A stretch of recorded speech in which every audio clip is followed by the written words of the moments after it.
Wanting to build your business and really get it going? I'm going to cover 8 ways to build a monster business. Hey guys, Donnie Boivin here, CEO and founder of Success Champion Networking, and I'm just on a mission to help as many people as possible get to business freedom. Build a company that allows them to live the life that they've been dreaming of and do the things that they've been trying to get after. So in this one, I'm going to walk you through the things we've done to build our companies to get them to this level. We run 3 companies and it's been a lot of work, but these are some of the key things that have gotten us to where we currently are. So the first thing is pick one thing and fix one problem. Oftentimes you'll see a lot of new entrepreneurs do, or people who have left corporate America and launched a company, is they try to be all things to all people, which means they look like they have 12 or 13 businesses going versus picking one thing and going all in on that. So think about this. What's one problem you can fix? So you can think things like, people don't want to mow their lawn. So, starting a lawn mowing, company is one option. You're fixing a problem of them not wanting to go out in the heat, the cold, whatever, and mow their yard. Maybe it's people who need people to walk their dogs because they don't have time but love their dogs and want somebody to take care of them. A dog walking company could fix their problem. So it could be, maybe you have a knowledge or a skill set that solves a problem. Maybe you're like really good at email marketing and people need to get more revenue, more clients, more business coming in, and you fix the problem of taking care of their email marketing. Just what most people do is they'll do email marketing, and then they'll do social media, and then they'll do websites, right? They try and put it all together, when if they just build one business, it'll actually teach them a hell of a lot more knowledge that will apply to other portions of their business later on, when there's a point to it that it makes sense to scale.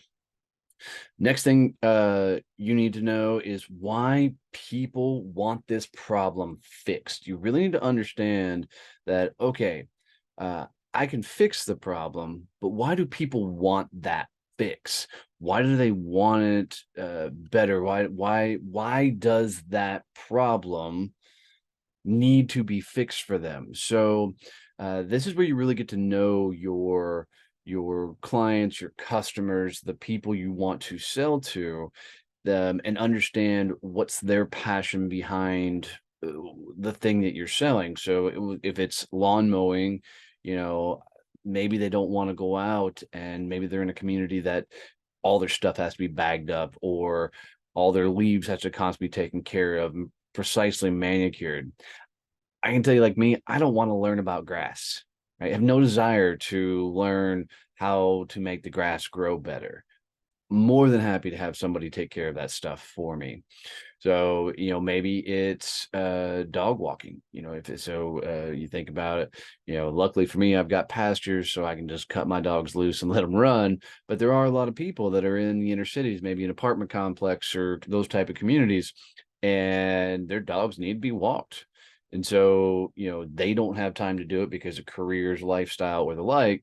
So they need somebody to take care of their dogs, so they really love their dogs and they want them to live a long lifestyle, right? So you have to really understand what is the passion, what is the reason behind them needing this fixed, because that's the thing that will be a key thing to be able to communicate effectively as you go through your sales process. Number 3 is you got to become so passionate about fixing this problem that your clients can feel it. And here's where a lot of people screw up. They think they should have a passion and then go build a business around that. I'm going to tell you it's a wrong way to look at it. I would rather you go find a problem you can fix and then become passionate about fixing that problem. So like for me, helping people to get to freedom, I got there because I struggled so hard in building my own company. It's literally the hardest thing I've ever done. And because I was doing so poorly, I made myself an island. I didn't want people to know why I was, or how bad my business was. So I didn't tell anybody because I didn't think anybody would do business with me if people knew how bad it was. So I created an environment where things just kept getting worse and worse and worse because I was not seeking out the knowledge to actually build a business. So I became extremely passionate about documenting my journey and telling people the things that I was screwing up and failing at and the things I was learning.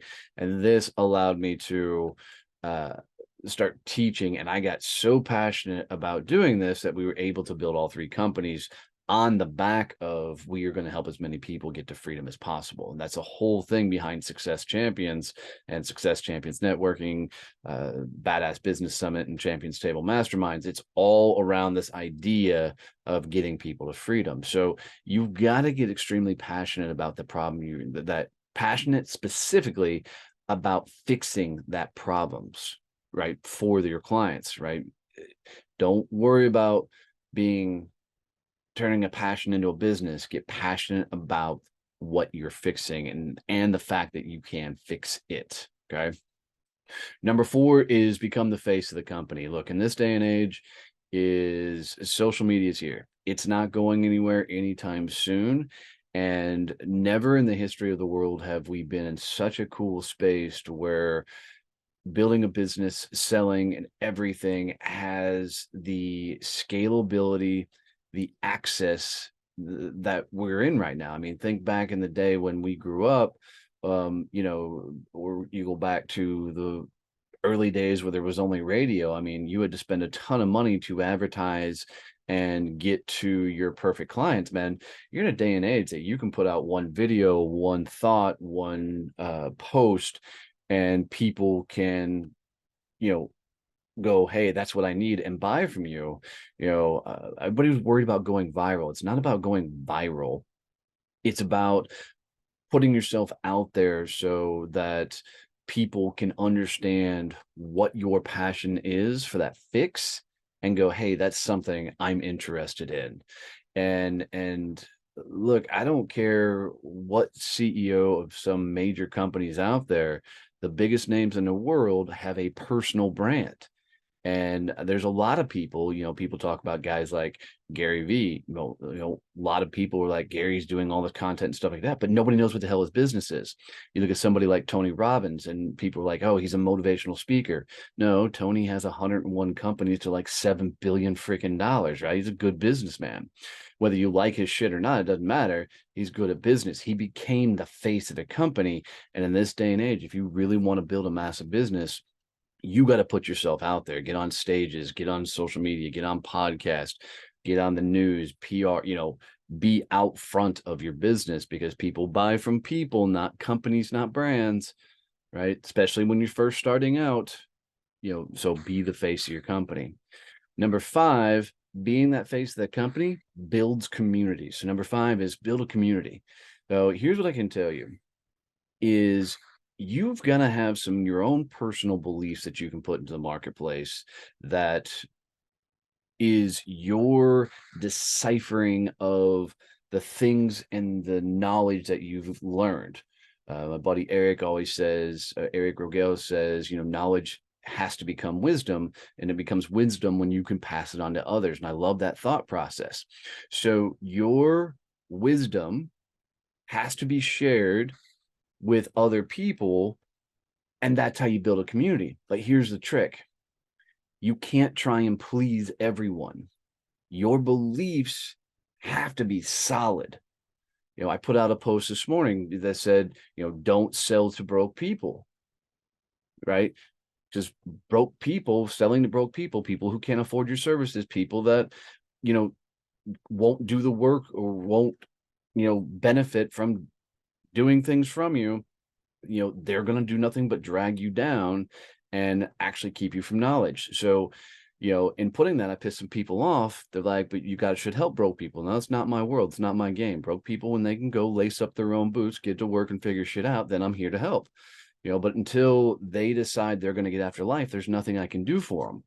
Right. So you've got to have beliefs that you can put out there that draws a line in the sand with how you're showing up. And this creates community because the people that see it on your side, they're going to lean in and go, yep, that's where I'm at. I see the same thing.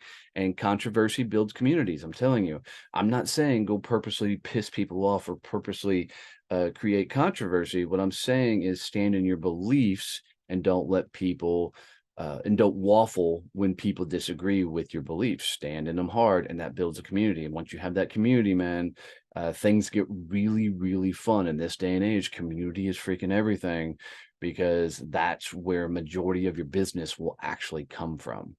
So number 6 is you need to market to that community. And this is what people screw up. They bring a bunch of people together. Maybe they have a free Facebook group or they do something on LinkedIn and they have this community and they don't actively market to that community. They just put out content and they're going for the attaboy kind of attitude. They're more interested that people say they're awesome versus people say, hey, I bought your stuff and it rocks, right? So you need to build this community and then you need to market the hell out of them because, and it's not about showing up every day trying to sell them something. That's not what I'm saying. What I'm saying is you have got to actively let them know that there is an offer out there. There's something they can buy because a lot of people, they just put out content, put out content, put out content, but they never actually tell people what they do. There's a lot of influencers, there's a lot of personal brands out there, and people actually have no idea what the hell they actually sell. Number 7, after you market to that community, you need to sell to that community. So number 7, sell to the community, right? Market it. Let them know what your services are.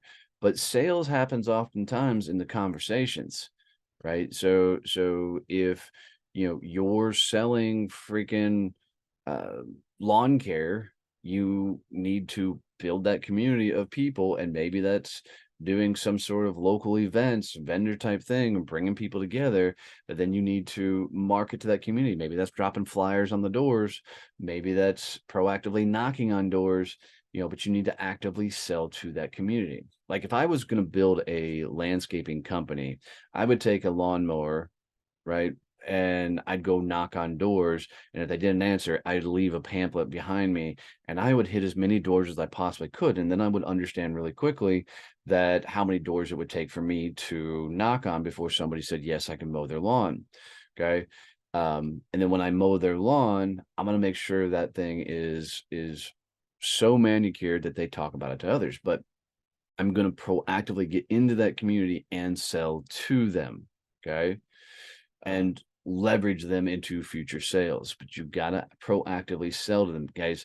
A lot of building your business is sales. Revenue fixes a lot of things. Cash flow is king. So if you understand how the cash flows through your business and you understand how you can invest it and what you can do with it, amazing things happen. And then number 8, and this one is huge, overserve your clients. So I want you to think about this way. And if you have clients right now, this is a beautiful way to think. What if all future business only can come from your current clientele? Like you cannot go out and sell, network, market, anything. If they could only come from your current clientele, how well would you be serving the shit out of them and making sure that they are completely taken care of and satisfied to the level that they're going out and telling everybody else about you?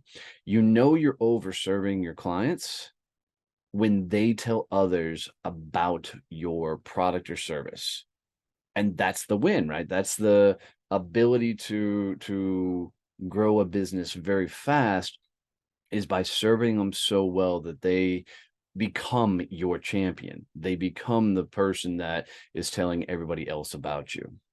So 8 ways to build a monster business. A lot of this, guys, is by getting very strategic about how you're putting yourself out there in the world and then developing your community marketing and selling to it. Okay. This is how we've done everything so far in our companies, and it has allowed us to scale and have a lot of fun doing this, even though it's extremely difficult to do.